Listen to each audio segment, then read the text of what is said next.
Relationships, whether it's friendship, romantic, or even between family members, take a lot of effort to maintain. Good relationships can be very rewarding and comforting, but some relationships can also be extremely challenging, becoming toxic, unhealthy, and leading to a lot of emotional turmoil.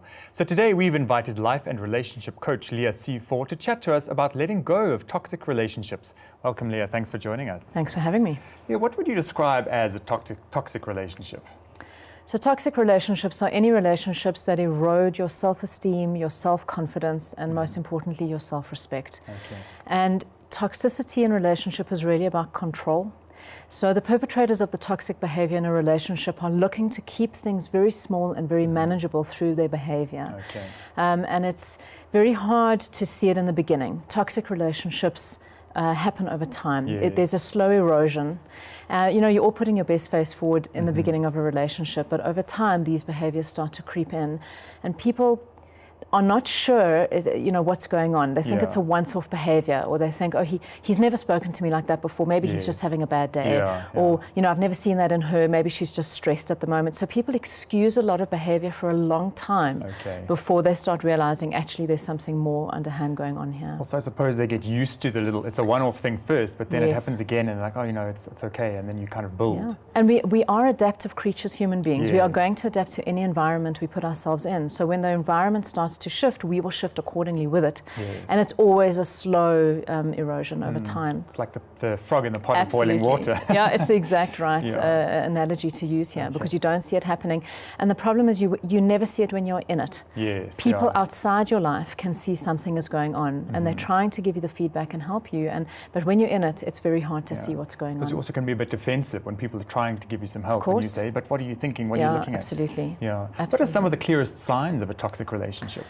There are a lot of signs that can indicate toxicity in a relationship, so I'm just going to speak about a few of the major ones. Yeah. So I think a big sign to look for is when there's one-way energy in a relationship. If you are doing all of the giving and they are doing all of the taking, or maybe you're the one doing all of the taking and receiving and not giving anything in return. Yes. Relationship really has to be a give and a take and a flow. Absolutely. So when you are the one that is doing everything, arranging everything, organizing everything, acknowledging all the time, and nothing is coming back, that is toxic behavior. Okay. A second thing to look out for is a constant breaking of agreements. Okay. Constantly breaking agreements and a lack of reliability. So trust obviously is a cornerstone of relationship, and breaking agreements and not showing up in the way you said you were going to show up, that's toxic behavior. Your partner never knows what to trust with you, or where they stand with you, or what's coming next. So predictability is very important in a relationship, and breaking of that is a big problem. Okay. You'll see toxicity when there's just constant negativity. The conversation is negative. Yes. It doesn't matter what you try, it gets met with a negative response, and the mood is negative all the time. You are daily in anger, frustration, irritation, moodiness. Yes. That's when toxicity has crept to unworkable levels. Okay. The next thing is when you start avoiding each other.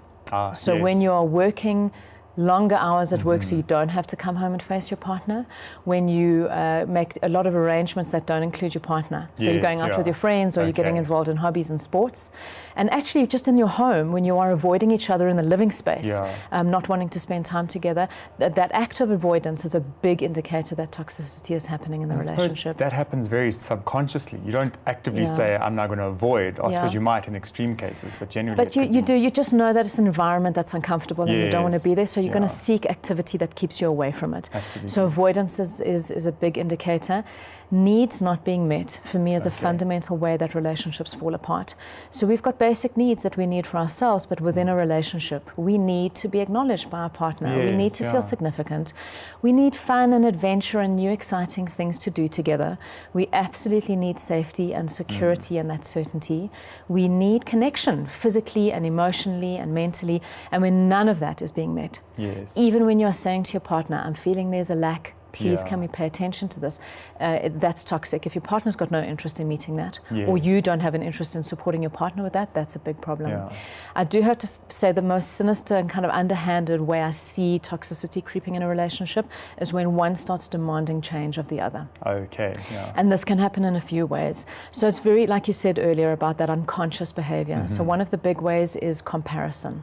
Okay. You know, you're just like your mother. Yes, Oh, you yeah. speak to me just like your And you father hear would that so behave often. all the time. Yeah. So comparing somebody to a parent or comparing to an ex happens more often than you think. Oh, but my ex never had a problem with that. I don't know why Yes. you've got an issue. So comparison is a really underhanded way to break down that trust. Another way is just that emotional manipulation. Yes. Oh, going out with your friends again, you know, okay. You know, that kind of manipulative, well, you know, you seem to be having a really nice conversation with him at dinner last night. Yes. I don't know why you couldn't speak to me that way. That's quite manipulative. Instead of just coming out directly and going, it's not working for me. I've got a problem with this. It's using that manipulative way to make you feel guilty. And then a third way is competition. Okay. Oh, yeah, no, I know you've had a bad day, but let me tell you about my bad day, Yes, you know? yeah. Or, you know, but you're sick, but I'm more sick, so I can't fetch the kids. You must make a plan. Yeah. So when it becomes a competition, there should be no competition in a relationship. You're there to see each other win. And that is a big sign that there's toxicity happening in a relationship. Because it's a complete lack of support then, a competitive attitude towards Absolutely, things. like I've got enough competition in my life, Yes, in my job and out there in the world. I don't need it at home when I come home to be with you. You want to spend time, quality time, enjoying each other. Leah, a lot of what you've spoken around over the last few minutes has really rooted in me, or in my mind, it brings out respect. Respect is such an important part of any relationship, and a lot of what you've said just implies a lack of respect. A lack of respect and a lack of regard for somebody's personal space. You have the right to privacy in all areas of your life. Yes. And one of the biggest toxic behaviors I see in a relationship is a lack of privacy. Reading your partner's WhatsApp messages, going onto their Facebook accounts. It's astounding how many people put spyware on their partner's computers to look at who they're speaking to and who they're messaging and what is going on. So a lack of respecting that your partner's truth is their truth and what they're offering you is real instead of your interpretation of what you think is going on in the relationship. So respect is absolutely important, and toxicity is when there's a lack of respect completely for all things. So that also speaks to trust. I mean, spyware on a phone or a computer is quite a hectic thing, but if you don't trust your partner, that's obviously an indication already that there's a problem before you even get into the toxic element of the relationship. Yes, absolutely. And no trust. At the end of the day, unfortunately, for a lot of these people, they've proven to be right, that there is infidelity going on. Because you can pick up on all of the other signs that's going on, but you know, you ignore those signs and you excuse them and you make allowances for them because, oh, you know, they're having a stressful time at work, it's okay, or, you know, she's gone through a very tough year, it's fine. You kind of dismiss behavior, and I've got to say to people, please stop dismissing unworkable behavior. Because that basically normalizes things, and that's when it just starts to spiral out of control. Absolutely, and that's why it's so hard for people to get out of toxic relationships.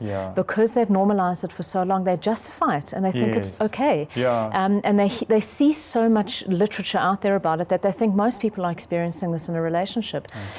That, and also in the very beginning of a relationship, you know, because everything is wonderful, but that becomes the yardstick. That becomes where you now will compare the rest of your relationship to.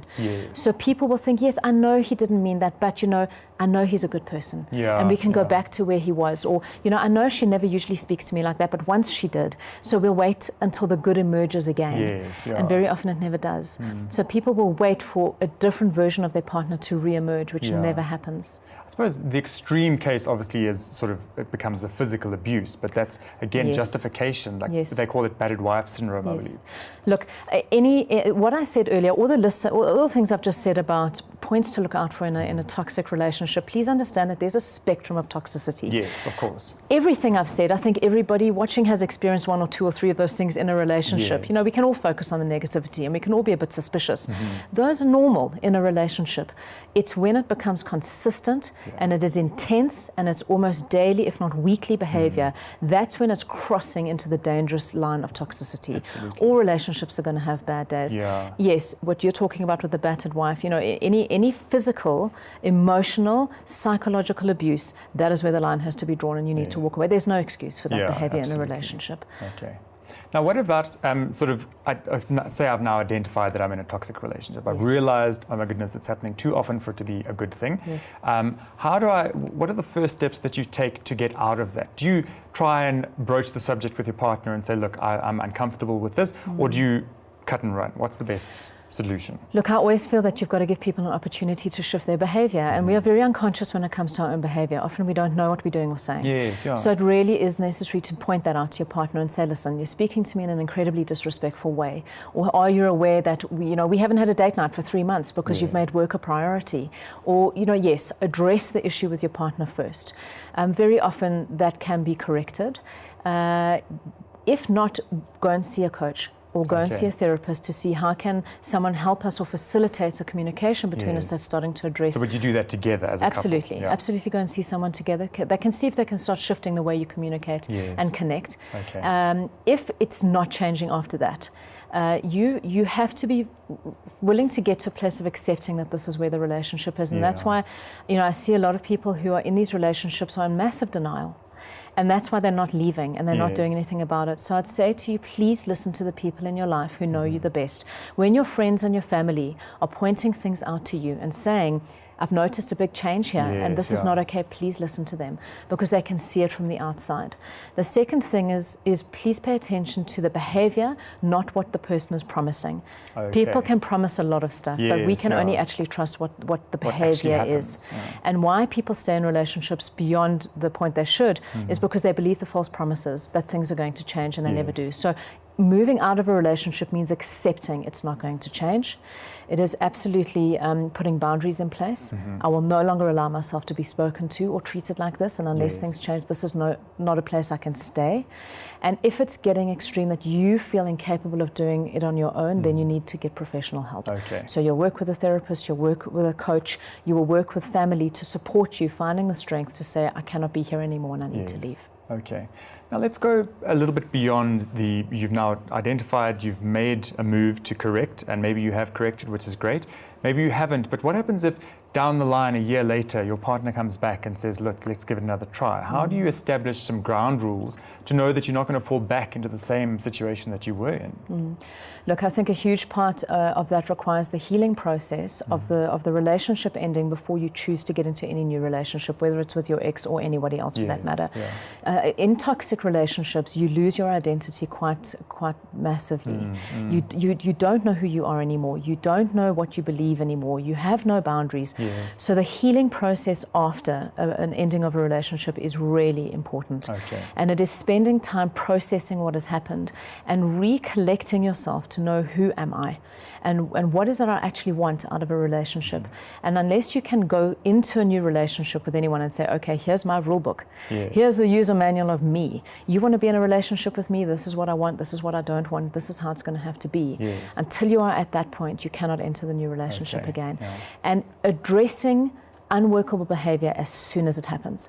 So you want to get back in a relationship with your ex, the minute that same toxic behavior rears its head, there and then you have to put a pin in it and go, okay, stop right now. Go back there. Let's look at this. Okay. Now let's go away from sort of romantic relationships. Say friends, maybe friends are one that sometimes can be easy to walk away from, but then what about colleagues as well? Listen, toxic relationships can happen in any relationship you can think of, and a big place you see it is in families. Parents, siblings, colleagues at work, friendships. We make allowances because they are people that we love. And it's hard because we have this thing of blood is thicker than water, and I should allow my family, that they can get away with speaking to me in a way that I wouldn't allow anybody else to speak to me. Well, my question is why? Why are you making it okay to be abused like that? Why you have no boundaries? Absolutely. And you're allowing a lot of it by not putting the boundary in place. So with colleagues, in a workplace, there's almost more structures in place that support you putting a line in bad behavior. You've got the HR, you've got rules and regulations that can control that kind of unworkable behavior in a workplace. So there are far more resources in a corporate environment that can assist you with that. But with friendships and family, it's much harder because how do you walk away from your safety and from your support system? But I suppose if you recognize that they're no longer supporting you, you've got to make a move. But communication sounds like it's the key to this whole thing. It's really just speak up if you feel that something is wrong and claim your space in the world. And don't be so afraid of what people's responses or reactions are going to be, because everybody's going to have their defensiveness. You still have the right to say this is not okay and it has to stop. Wonderful. Well, Leah, thank you so much for your thoughts and insights. It's been a fascinating conversation. Absolute pleasure. Thanks for having me. Pleasure.